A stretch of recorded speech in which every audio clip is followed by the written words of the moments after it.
Good morning, all of you. Welcome to on ideal chemistry classes.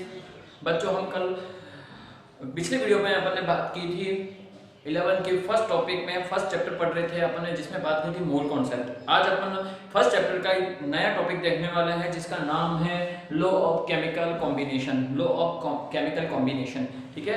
तो अपन में इसमें क्या पढ़ने वाले हैं, ठीक है। तो इसमें अपन देखने वाले हैं कि how to element combine and form compound. How to element combine and form compound, ठीक है। एलिमेंट कंपाउंड, एलिमेंट जो है वो कंबाइन होंगे, कंपाउंड का फॉर्मेशन किस तरह से करेंगे, केमिकल रिएक्शन किस तरह से होंगे, केमिकल रिएक्शन बैलेंस किस तरह से होंगी, ठीक है। वो सभी अपन इस लॉ ऑफ केमिकल कॉम्बिनेशन में पढ़ने वाले हैं, ठीक है। तो इसमें है क्या बच्चों, इसमें 5 तरह के लॉज हैं जो अपने को पढ़ने हैं, ठीक है। 5 अलग अलग तरह के लॉज हैं जो अपने को पढ़ने हैं, ठीक है। तो इसमें अपन जो स्टार्ट करते हैं, इसमें फर्स्ट लॉ जो है, law of conservation of mass. Law of conservation of mass, ठीक है। बच्चों, इसमें क्या है, ये जो लॉ दिया था वो लॉ दिया था एंटोनी लेवोसियर। ये लॉ किसने दिया था, एंटोनी लेवोसियर ने दिया था, ठीक है। उन्होंने एक्सपेरिमेंट किया था कंबंशन रिएक्शन पर। उन्होंने अपने एक्सपेरिमेंट कर रहे थे, उन्होंने एक्सपेरिमेंट किया था कंबंशन रिएक्शन पर। तो उन्होंने देखा कि जब रिएक्टेंट जो है वो प्रोडक्ट में चेंज हो रहा था, रिएक्टेंट रिएक्शन में क्या, कंबंशन रिएक्शन में क्या हो रहा था, रिएक्टेंट किस में कन्वर्ट हो रहा था, जब प्रोडक्ट का फॉर्मेशन हो रहा था, तब उस उन्होंने देखा कि जो प्रोडक्ट है तो उसमें जो रिएक्शन में अकॉर्डिंग ड्यूरिंग द रिएक्शन उसमें फिजिकल और केमिकल चेंज हो रहे थे। कौन से चेंज हो रहे थे, फिजिकल और केमिकल चेंज तो हो रहे थे। बट उन्होंने आफ्टर रिएक्शन देखा कि जो रिएक्टेंट का मास था और प्रोडक्ट का मास था वो दोनों क्या था, एकदम इक्वल था। दोनों क्या थे, एक इक्वल थे। यानी पूरी रिएक्शन में रिएक्टेंट और से प्रोडक्ट बनने में मास में कोई चेंज नहीं हो रहा था। यानी जो रिएक्टेंट का मास है वही मास इसका है, प्रोडक्ट का मास है, यानी दोनों मास क्या थे, इक्वल थे। तो उन्होंने यहाँ पर उन्होंने कंक्लूजन निकाला कि रिएक्शन जो होगी उस रिएक्शन में जो मास में कोई चेंज नहीं आएगा, और उन्होंने अपना लॉ दिया कि mass neither be created nor be destroyed. Mass neither be created nor be destroyed, ठीक है। तो ये उनका कंक्लूजन था। तो ये बहुत ही अच्छा लॉ दिया एंटोनी लावोसियर ने, जो उसमें इससे अपन क्या कर सकते हैं, नॉर्मली इसी से अपन केमिकल रिएक्शन जो है वो बैलेंस कर सकते हैं। केमिकल रिएक्शन क्या कर सकते हैं, बैलेंस कर सकते हैं। तो उन्होंने फर्स्ट ऑफ ऑल कौन सी रिएक्शन की थी, तो उन्होंने कंबशन रिएक्शन, ठीक है। फर्स्ट ऑफ ऑल एंटोनी लावोसियर ने जो रिएक्शन दी थी वो कौन सी रिएक्शन थी, कंबशन रिएक्शन। और उन्होंने क्या देखा, इसमें फिजिकल और केमिकल चेंज, ठीक है। इसमें केमिकल, फिजिकल और केमिकल चेंज तो हो रहे थे, but no change in mass of reactant, या फिर इसको बोल सकते हैं अपन और मैटर, ठीक है। जो रिएक्टेंट है और जो मास मैटर है उसके मास में कोई चेंज नहीं हो रहा था, ठीक है। तो यहाँ पर दो बातें यहाँ पर इंपॉर्टेंट है कि एंटोनी लावोसियर ने कौन सी रिएक्शन पर अपना एक्सपेरिमेंट किया था, तो उन्होंने कंबशन रिएक्शन पर। और उन्होंने क्या देखा, तो उन्होंने क्या देखा, जब रिएक्शन हो रही थी तब तो उन्होंने देखा कि फिजिकल और केमिकल चेंज तो क्या हो रहे थे, उसमें चेंज आ रहा था, बट उसमें जो मास है मास में कोई चेंज नहीं हो रहा था, ठीक है। तो उन्होंने कंक्लूजन निकाला, मास, और यही इनका लॉ, यही लॉ है, law of conservation of mass. Mass neither be created not destroyed. ये एक अच्छा सा इन्होंने लॉ दिया, ठीक है। जैसे अपन एग्जांपल के थ्रू यहाँ पर समझे मेथेन, ठीक है, मेथेन का उन्होंने कंबशन करवाया अपन, तो किसी भी हाइड्रोकार्बन का कंबशन करवाते हैं तो किसका फॉर्मेशन होता है, carbon dioxide plus water vapour के रूप में किसका फॉर्मेशन होगा, वाटर का फॉर्मेशन होगा। इस रिएक्शन को फर्स्ट ऑफ ऑल बैलेंस कर लें, 2 ठीक है। अब ध्यान देना बच्चों, यहाँ पर कार्बन का यहाँ पर अपन मास देखें, इस जो मेथेन है उसका अगर अपन मास देखें तो कार्बन का मास, एटॉमिक मास कितना होता है, कार्बन का एटॉमिक मास अपने को पता है, एटॉमिक नंबर 6 है, एटॉमिक मास कितना हो जाएगा 12, हाइड्रोजन का 4, तो यहाँ पर टोटल मास कितना हो जाएगा 16, टोटल मास कितना हो जाएगा 16। ऑक्सीजन की बात करें, ऑक्सीजन का एटॉमिक नंबर 8, एटॉमिक मास कितना हो जाएगा 16, तो टोटल यहाँ पर कितने ऑक्सीजन है 4, 2 2 4, तो यहाँ पर टोटल हो जाएगा 64। तो यहाँ पर जो रिएक्टेंट है उस रिएक्टेंट का टोटल मास कितना आ रहा है, रिएक्टेंट का टोटल मास कितना आ रहा है, रिएक्टेंट का टोटल मास आ रहा है 80, रिएक्टेंट का टोटल मास कितना आ रहा है 80, ठीक है। अब यहाँ पर देखें अपन कार्बन डाइऑक्साइड का मास देखें तो कार्बन का 40, 12 प्लस 32, तो टोटल कितना हो जाएगा 44, टोटल कितना हो जाएगा 44। यहाँ पर हाइड्रोजन 16 प्लस 18, 18 36, दो मॉलिक्यूल है तो कितना हो जाएगा 36, इन दोनों का टोटल करें तो इन दोनों का टोटल भी कितना आ रहा है 80। तो यहाँ पर ध्यान देना 80 ग्राम टोटल, यहाँ पर कितना मास कितना हो रहा है 80 ग्राम, और यहाँ पर भी टोटल मास कितना हो रहा है 80 ग्राम। तो नॉर्मली अपन यहाँ पर क्या रूल दे सकते हैं कि यहाँ पर एक और अपन नॉर्मली इसमें फॉर्मूला जनरेट कर सकते हैं, सम of mass of reactant equal to sum of mass of product, sum of mass of product, ठीक है। तो एक इजी वे में यहाँ पर फॉर्मूला हो जाएगा जो इस law of conservation of mass को फॉलो करेगा। तो नॉर्मली यहाँ पर इजी वे में सम ऑफ मास ऑफ रिएक्टेंट किसकी इक्वल होगा, सम ऑफ मास ऑफ प्रोडक्ट। यहाँ पर एग्जांपल भी हो गया और ये अपना फर्स्ट लॉ हो गया। फर्स्ट लॉ कौन सा है, law of conservation of mass. यहाँ पर सबसे पहले ध्यान रखना किसने दिया था ये लॉ, तो एंटोनी लेवोसियर ने दिया था। उन्होंने कौन सी रिएक्शन पर दिया था, इन्होंने अपना एक्सपेरिमेंट कौन सी रिएक्शन पर किया था, तो इन्होंने अपना एक्सपेरिमेंट किया था कंबशन रिएक्शन पर, ठीक है। उन्होंने क्या देखा इस ड्यूरिंग द रिएक्शन, तो उन्होंने देखा फिजिकल और केमिकल चेंज तो हो रहे थे बट उसमें नेट मास चेंज कोई नहीं हो रहा था, मास में कोई चेंज नहीं हो रहा था। और वहां पर क्या था कि उन्होंने देखा कि जो रिएक्टेंट का मास है, जो सम ऑफ रिएक्टेंट का मास है किसके इक्वल होगा, सम ऑफ मास ऑफ प्रोडक्ट, ठीक है। तो ये इन्होंने लो दिया और ये इसका एग्जांपल, आप इसको उतार लो अच्छे से। तो बच्चों अपन ने अभी फर्स्ट लो देख लिया है, ठीक है। अपन अब सेकंड लो पे बात करते हैं, ठीक है। सेकंड लो है अपना, सेकंड लो है law of definite proportion, law of definite proportion, law of definite proportion. ये जो लो था वो दिया था जोसेफ प्रॉस्ट, जोसेफ प्रॉस्ट, ठीक है। जोसेफ प्रॉस्ट ने ये रूल दिया था, ठीक है। उन्होंने क्या बताया था, इस लॉ के अकॉर्डिंग ध्यान ना, यहाँ इस लॉ के अकॉर्डिंग समझना। उन्होंने जो समझाया था, उन्होंने समझाया था कि किसी कंपाउंड में, कोई भी कंपाउंड है, उस कंपाउंड में जो एलिमेंट प्रेजेंट है उन एलिमेंटों के जो वेट है, जो मास है, उनका रेशियो हमेशा इक्वल होगा। उनके मास जो का रेशियो जो हमेशा जो होगा वो हमेशा क्या होगा, इक्वल होगा, ठीक है। तो उनके अकॉर्डिंग जो लॉ है, given compound always contains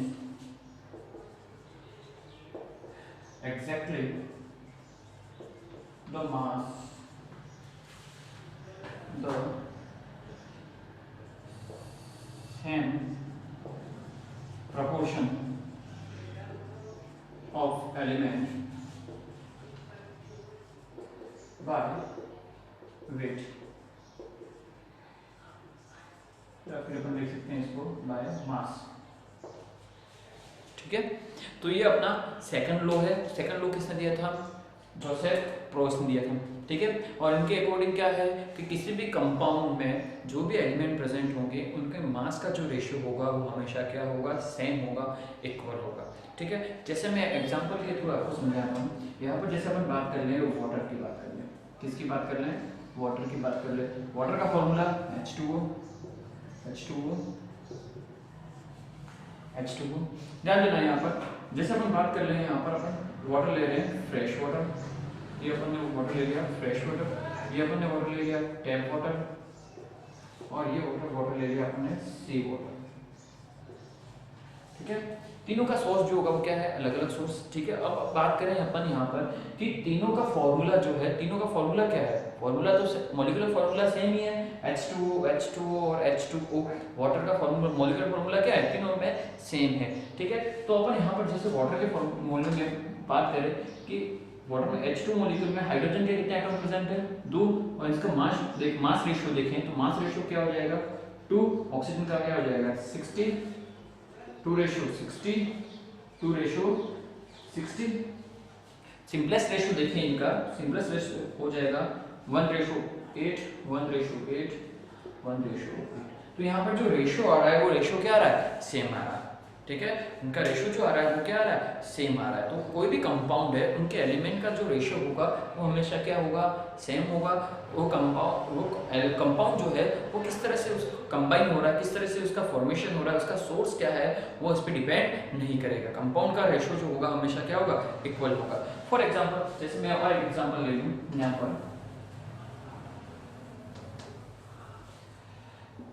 जैसे यहाँ पर बात करें carbon dioxide. Carbon dioxide, carbon dioxide में कार्बन और ऑक्सीजन कौन कौन प्रेजेंट है? कार्बन और ऑक्सीजन एटम। कार्बन का एटॉमिक वेट 12 ग्राम और ऑक्सीजन का एटॉमिक वेट 16 ग्राम। कितना है? 16 ग्राम, अपने को पता है। बट यहाँ पर जो CO2 मॉलिक्यूल्स हैं, CO2 मॉलिक्यूल में इन दोनों का रेशियो क्या हो जाएगा? कार्बन के एटम कितने प्रेजेंट है? 1, तो यहाँ पर रेशियो क्या हो जाएगा? 12। और ऑक्सीजन के एटम कितने प्रेजेंट है? 2 एटम प्रेजेंट है, तो इसका मास कितना हो जाएगा? एटॉमिक मास 16, एटॉमिक मास कितना हो जाएगा? सॉरी 32 ग्राम। समझ में आया है या नहीं आ रहा है? तो एक मॉलिक्यूल की जो CO2 का एक मॉलिक्यूल है उसमें कार्बन और ऑक्सीजन का जो मास का रेशियो होगा वो रेशियो कितना हो जाएगा? 12 और 32 रेशियो। क्या हो जाएगा? 12 और 32। सिंपलेस्ट रेशियो और भी अपन निकाल सकते हैं। मैं एग्जांपल ले लूं 4/2। अगर कार्बन 24 ग्राम प्रेजेंट है, कार्बन कितने ग्राम प्रेजेंट है? 24 ग्राम प्रेजेंट है, तो ऑक्सीजन कितने ग्राम प्रेजेंट होगा? ध्यान रखना, यहाँ पर इंपॉर्टेंट फॉर्मूला यहाँ पर ये है कि कार्बन को अपन ने क्या ले लिया? कार्बन अगर 24 ग्राम प्रेजेंट है तो यहाँ पर इनका रेशियो क्या होगा? तो इसमें रेशियो बनाने के लिए क्या हो जाएगा? कार्बन का रेशियो अपन ने देखा अगर एक मॉलिक्यूल प्रेजेंट है तो इसमें एक मॉलिक्यूल में इनका रेशियो क्या है? 12, 32। तो यहाँ पर अपन देखें यहाँ पर डबल हो रहा है, तो ये भी क्या हो जाएगा? जस्ट डबल 64 ग्राम। कितना हो जाएगा? 64 ग्राम, ठीक है। जैसे अपन ने मान लिया मेरे पास कार्बन जो है, टोटल ऑक्सीजन जो है वो 100 ग्राम प्रेजेंट है। कितने ग्राम प्रेजेंट है? टोटल ऑक्सीजन कितने ग्राम प्रेजेंट है?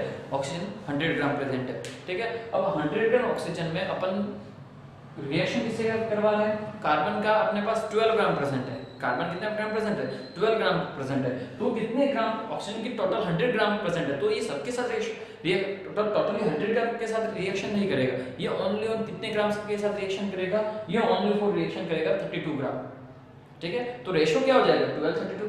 अगर हम बाय चांस अपन मान ले अपने पास कितना ग्राम है ऑक्सीजन? 24 ग्राम, तो 100 ग्राम ऑक्सीजन है, तो ऑक्सीजन में से कितना ये यूज होगा?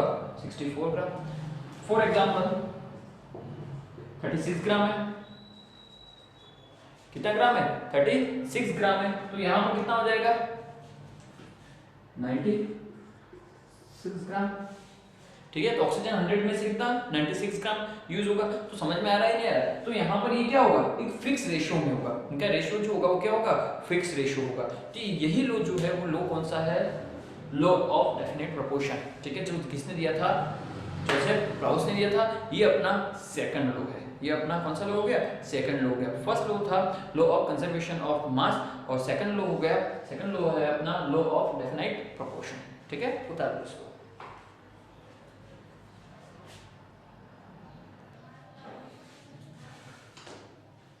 तो अपने दूसरा लॉ देख लिया है। तो तीसरा लॉ जो है, तीसरा लॉ है law of multiple proportion, law of multiple proportion, जिसको अपन हिंदी में कहते हैं गुणित अनुपात का नियम, जिसको अपन हिंदी में क्या कहते हैं, गुणित अनुपात का नियम। ये लॉ जो है, ये लॉ दिया था डाल्टन ने, ये जो दिया था लॉ जो दिया था वो किसने दिया था, डाल्टन ने। ठीक है, फर्स्ट लॉ किसने दिया था, एंटोनी लावोसियर, सेकंड जोसेफ प्राउस्ट, और थर्ड लॉ जो दिया था, थर्ड लॉ किसने दिया था, डाल्टन ने दिया था। ठीक है, तो इनके अकॉर्डिंग क्या है, इन्होंने अपने लॉ में क्या कहा कि यहाँ पर when two elements combine to form more than one compound,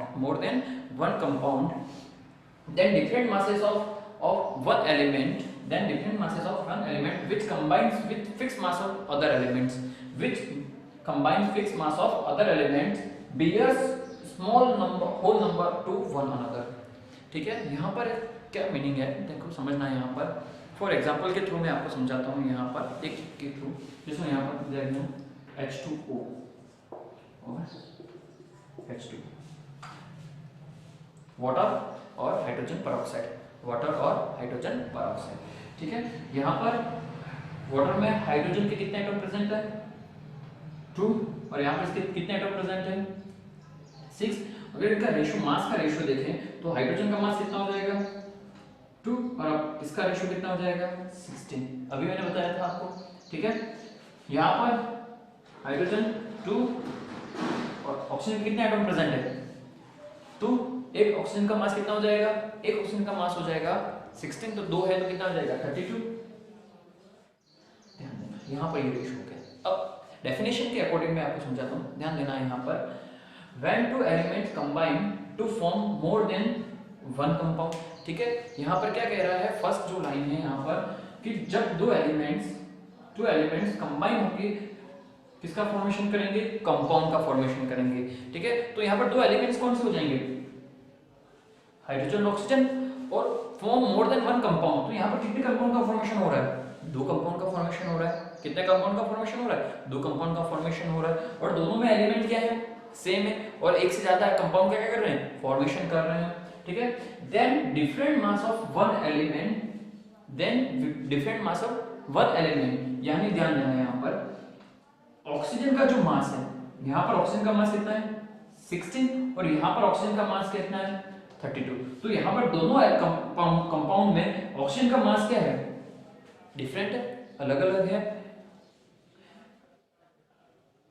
Which combines with fixed mass of other element। तो यहाँ पर फिक्स मास किसका है, हाइड्रोजन का।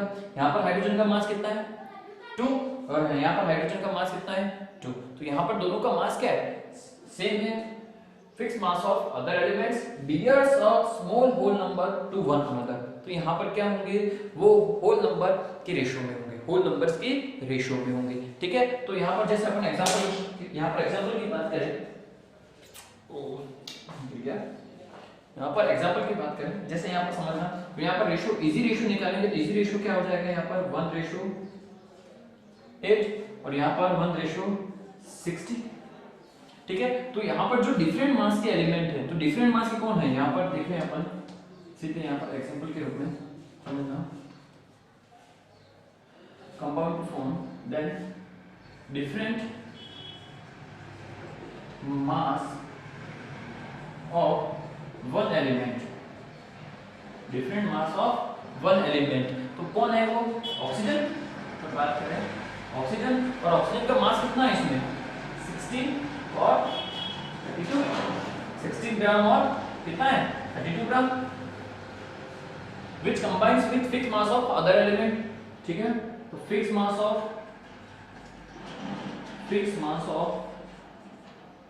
other element, अदर एलिमेंट्स कौन हो जाएगा, वो हाइड्रोजन, और हाइड्रोजन का मास कितना है 1 ग्राम। ठीक है, 2 है यहाँ पर, तो कितना जाएगा, H2 ऊपर ले ले तो 2 ग्राम। तो यहाँ पर जो मास है वो क्या है, सेम है। ठीक है, We are so small whole number to one another। तो यहाँ पर जो डिफरेंट मास के जो एलिमेंट हैं, ठीक है, वो ये क्या होंगे, सिंपलेस्ट रेशियो में होंगे। वो क्या होंगे, सिंपलेस्ट रेशियो में होंगे। तो अगर बात करें ऑक्सीजन की, तो यहाँ पर ऑक्सीजन का जो मास होगा क्या हो जाएगा, 32/16। तो यहाँ पर रेशियो हो जाएगा 2/1। क्या हो जाएगा, 2/1। तो यहाँ पर एक क्या होंगे, होल नंबर के रेशियो में होंगे। ये दोनों जो होंगे वो क्या होंगे, होल नंबर के रेशियो में होंगे। तो सिंपलेस्ट रेशियो जो हो जाएगा वो रेशियो क्या हो जाएगा, 2:1 हो जाएगा। तो ये अपना कौन सा लो है, ये लो जो दिया था वो किसने दिया था, डाल्टन, जिसको अपन कहते हैं हिंदी में गुणित अनुपात का नियम, या फिर law of multiple proportion, law of multiple proportion.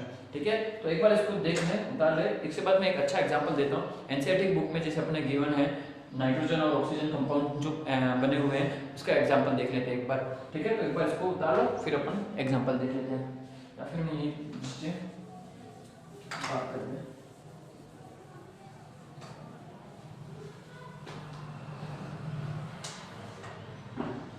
Example देखिए, अपन नाइट्रोजन और एक अदर दूसरा एलिमेंट है ऑक्सीजन। नाइट्रोजन और दूसरा एलिमेंट कौन सा है, ऑक्सीजन। तो अपन टेबल बना के इसी में लिख लेते हैं।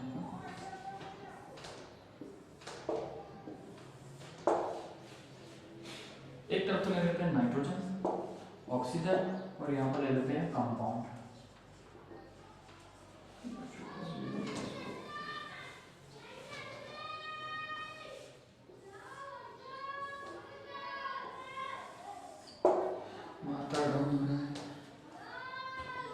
यहाँ पर हमने लिख दिया नाइट्रोजन, यहाँ ऑक्सीजन, और यहाँ पर उसके कंपाउंड। ठीक है, जैसे मैं एग्जांपल ले लूं, कार्बन का एटॉमिक मास कितना होता है, 14, सॉरी नाइट्रोजन का एटॉमिक मास कितना हो जाएगा, एटॉमिक नंबर कितना है, 7, एटॉमिक मास कितना हो जाएगा, 14 ग्राम, और ऑक्सीजन का 16 ग्राम। ऑक्सीजन का कितना है, 16 ग्राम। तो फर्स्ट ऑफ ऑल ध्यान देना, यहाँ पर जैसे हम बात कर रहे हैं कंपाउंड की बात कर रहे हैं, नाइट्रोजन ऑक्साइड, ठीक है, एक और बात कर रहे हैं नाइट्रिक एसिड, नाइट्रोजन डाइऑक्साइड, और लास्ट ले लें N2O5, nitrogen pentoxide, nitrogen pentoxide. ठीक है, अब ध्यान देना, इसमें देख लें 14 ग्राम, ये हो जाएगा 16 ग्राम, 14 और यहाँ पर तो हो जाएगा 28 ग्राम। नाइट्रोजन में कितने मॉलिक्यूल हैं, 2 मॉलिक्यूल हैं। तो यहाँ पर दो एटम प्रेजेंट है, तो एक एटम का कितना एटॉमिक मास है, 14, तो 2 एटम का कितना हो जाएगा, 28। ऑक्सीजन 16 ग्राम, नाइट्रोजन का 14 ग्राम, ऑक्सीजन 16 ग्राम, यहाँ पर नाइट्रोजन का 28 ग्राम, ऑक्सीजन 48 ग्राम, कितना हो जाएगा, 48 ग्राम। यहाँ पर बात करें अपन नाइट्रोजन का 14 ग्राम, ऑक्सीजन 32 ग्राम, इजी सिंपलेस्ट वे में। यहाँ पर नाइट्रोजन पेंटाऑक्साइड 28 ग्राम, और ऑक्सीजन का कितना हो जाएगा 96, 80 ग्राम।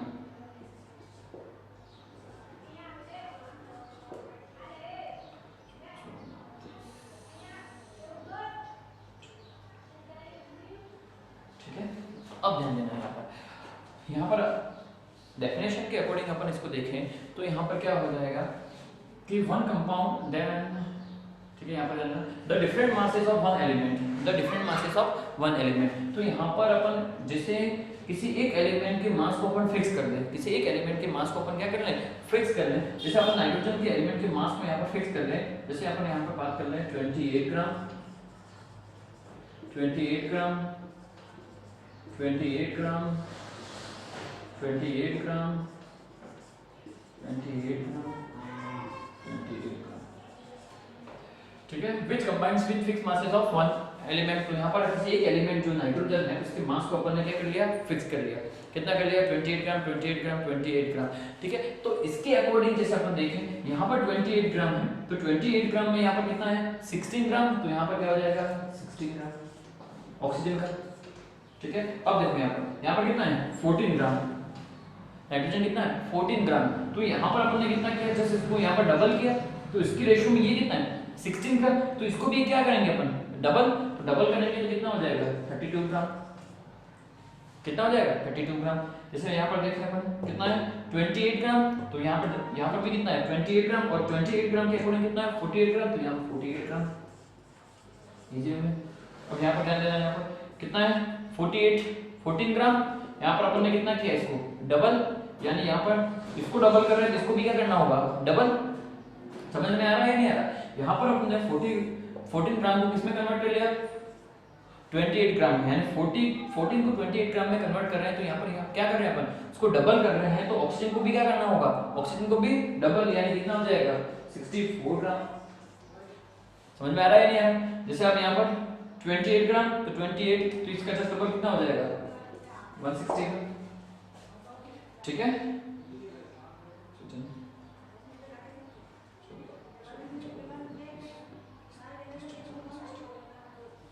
ठीक है। तो यहाँ पर जो रेशो आएगा वो क्या आएगा सिंपलेस्ट रेशो में आ जाएंगे। यहाँ पर जो रेशो आएगा वो क्या हो जाएगा सिंपलेस्ट रेशो। देखो 1 2 3 4, यहाँ पर हो जाएगा 80 यानी 5।